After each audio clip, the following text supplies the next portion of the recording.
Punjab assembly में 26 opposition अरकान की मअतली पर हुकूमत और अपोजिशन के दरमियान मुज़ाकरात बातचीत नतीजा खेज ना हो सकी, एक और मुलाकात पर इत्तेफाक।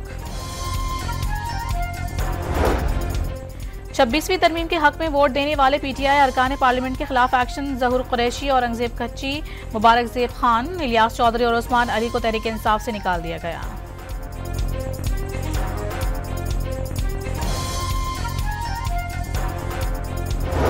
वज़ीर ख़ारिजा इसहाक़ डार 16 जुलाई को SCO वज़राए ख़ारिजा के इजलास में शिरकत के लिए बीजिंग जाएंगे।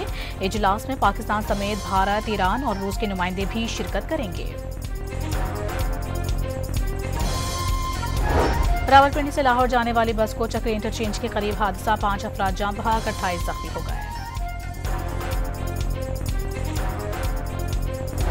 और कराची में नंबर प्लेट की तब्दीली के खिलाफ जमात इस्लामी की रैली। नॉर्थ नाज़ाबाद से शुरू होने वाली रैली का इख्तिताम फ्रेस्को चौक पर होगा।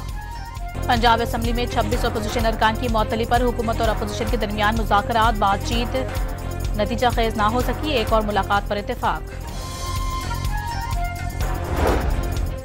26वीं तरमीम के हक में वोट देने वाले पीटीआई अरकान पार्लियामेंट के खिलाफ एक्शन। ज़हूर कुरैशी, औरंगजेब कच्ची, मुबारक ज़ेब खान, इलियास चौधरी और उस्मान अली को तहरीक इंसाफ से निकाल दिया गया।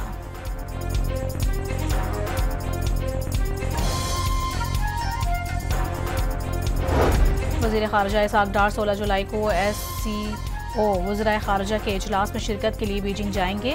इजलास में पाकिस्तान समेत भारत, ईरान और रूस के नुमाइंदे भी शिरकत करेंगे। रावलपिंडी से लाहौर जाने वाली बस को चक्री इंटरचेंज के करीब हादसा, 5 अफराद जान बहक, 28 जख्मी हो गए। और कराची में नंबर प्लेट की तब्दीली के खिलाफ जमात इस्लामी की रैली। नॉर्थ नाज़ाबाद से शुरू होने वाली रैली का इख्तिताम फ्रेस्को चौक पर होगा।